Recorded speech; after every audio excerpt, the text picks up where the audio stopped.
Well, hey everyone out there.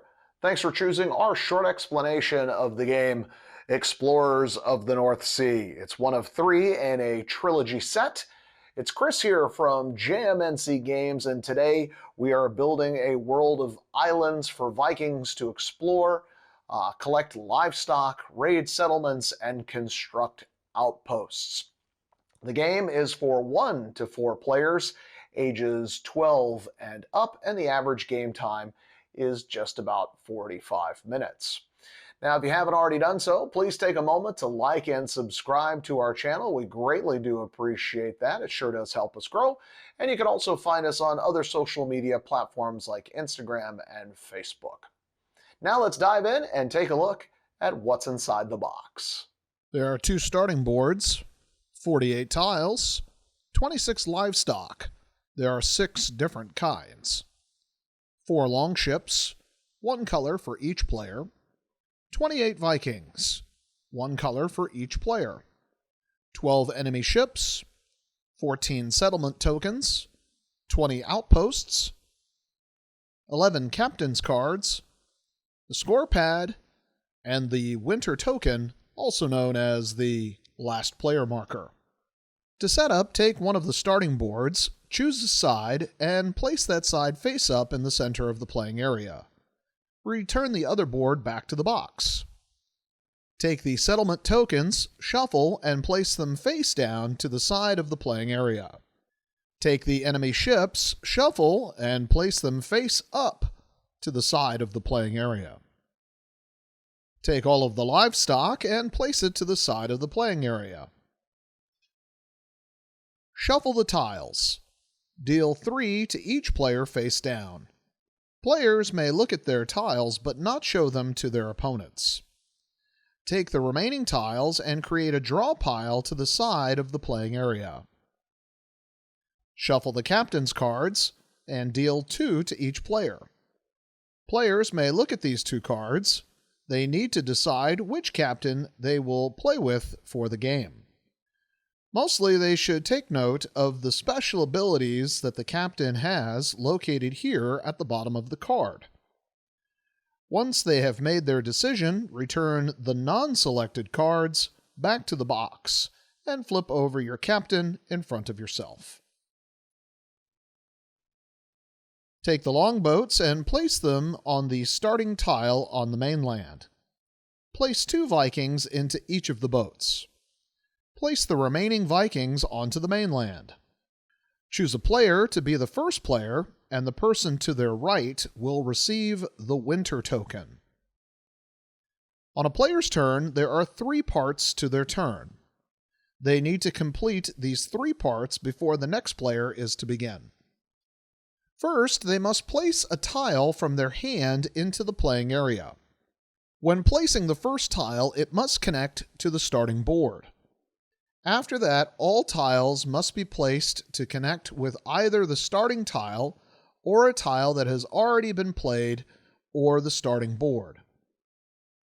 When placing a tile, it must match up with any other tiles that it comes into contact with.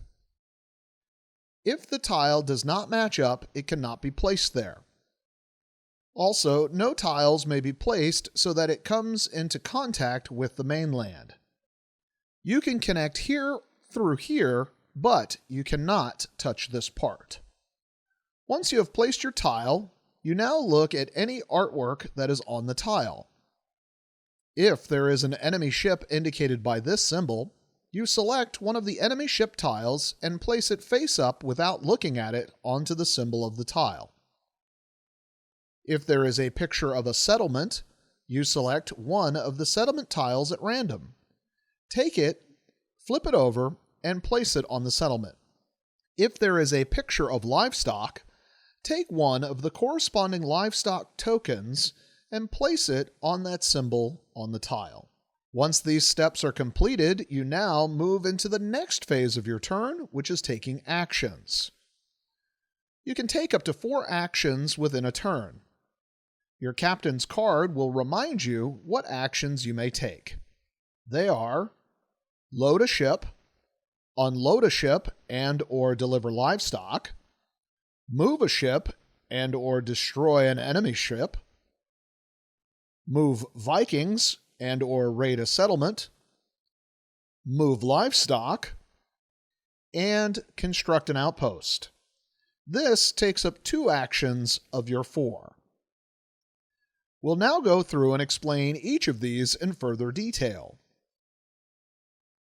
First, we'll start with moving a ship. The first thing you need to have in order to move your ship is to have at least 1 Viking in the boat.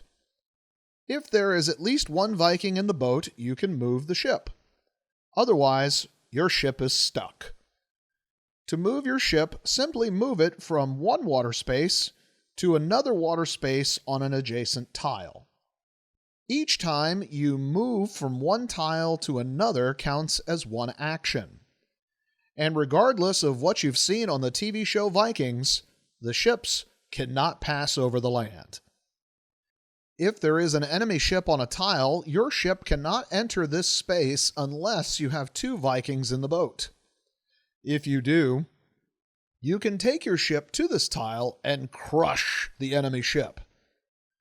Take the enemy ship tile and flip it over. If it has this symbol, you leave it on your captain's board for scoring later, and nothing else happens. If it has this symbol, you still leave it on your captain's board for scoring later. However, one of your Vikings has died a glorious death in battle and will be feasting with Odin in Valhalla. Take a Viking from your boat and place it on your captain's board for scoring later. The move onto the tile and the battle with the enemy ship counts as 1 action. Next, we'll go over loading and unloading a longboat. When your longboat is on a tile where water meets the land, then your ship can load or unload from the land to the boat and back again. When loading Vikings, you can load up to 2 Vikings in a single action, or you can load a single Viking and a livestock. You can also load 2 livestock in a single action, provided that there is at least 1 Viking on the land with the livestock to push it onto the boat. Livestock otherwise cannot load by themselves. The same is true for unloading a boat.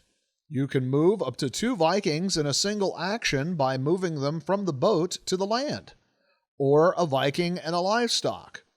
You can also unload 2 livestock, provided that there is at least 1 Viking in the boat to push them ashore. Livestock cannot unload by themselves.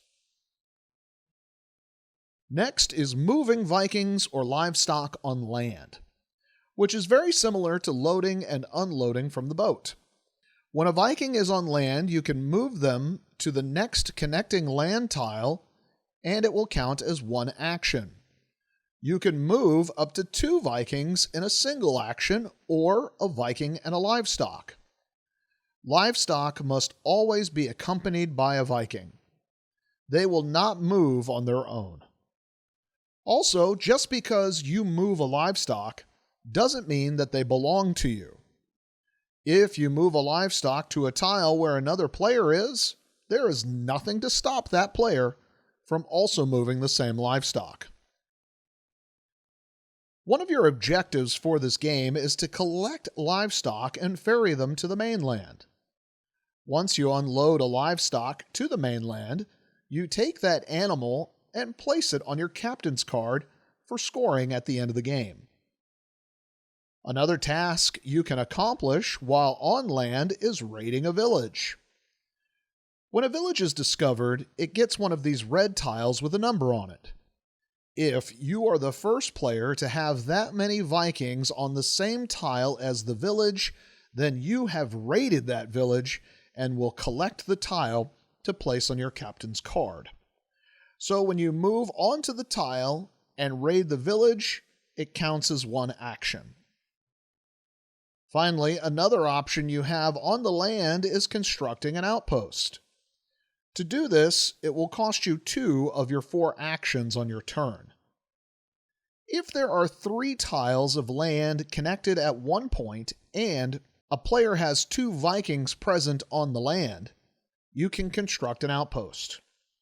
Now the Vikings can be on the same tile or on two different tiles of the three tiles that are connected. If the criteria is met, then take one of your outposts and place it where the three tiles meet. Once an outpost is built, it cannot be moved or destroyed. Outposts will score you points at the end of the game and will also help in determining which player has the most control over an island. We'll explain more about that when it comes to scoring. Once an outpost is built, another outpost cannot be built within the vicinity of that outpost, meaning it cannot be built on a tile that the constructed outpost is already touching. When a player has completed their up to 4 actions, they indicate their end of their turn by drawing a new tile. Now the next player to the left takes their turn, and so on. When the player who has the winter token no longer has any tiles left in their hand, this triggers the end of the game and begins the scoring process. You can use the score pad to help you with keeping track of the points, but there are 7 things to consider in scoring. First is the delivery of livestock.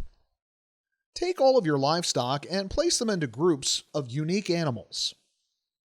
It is more about the variety than it is about the numbers. Each group of animals you have will score based on the number of variety. So let's say you have this as your livestock. You would score 6 for this group and 1 for this, for a total score of 7 points. Your captain's card will remind you the value of each unique group of animals you have. Next is the constructed outposts. Count the number of outposts you have.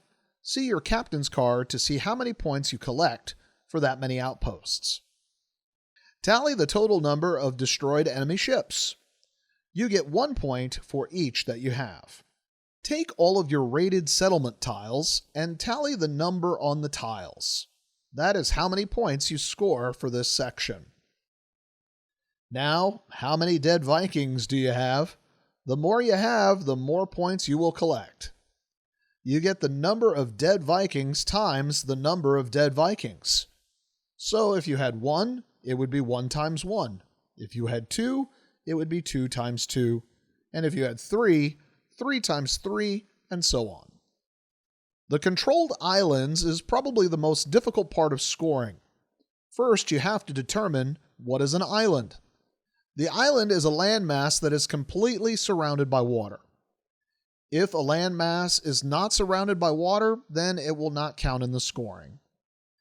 Also, on a rare occasion, you might have something that looks like this. If that is the case, this is not scored as well, as the island is not complete. Once you have determined the scoreable islands, you now see which player has the most control over each of these islands. Control is determined by the number of outposts and Vikings on each of the islands. Each outpost counts as 2 influence, and each Viking counts as 1. So in this example, we have the red player with 1 outpost and the yellow player with 1 Viking on the same island. This would mean that the red player has the most influence and thus control over the island. In this example, the yellow player has 3 Vikings present, while the red just has an outpost, so the yellow would have the most influence. Once it is determined who has the most influence, that player will collect the points from that island. The points are the number of tiles that make up the island. If there happens to be a tie on who has the most influence, then both players will score the full amount of points for the island. Finally, there's your captain's card. Each captain has a different bonus to give. So, check your captain's card and score accordingly. Total the score for each player, and the player with the most points is the winner of the game.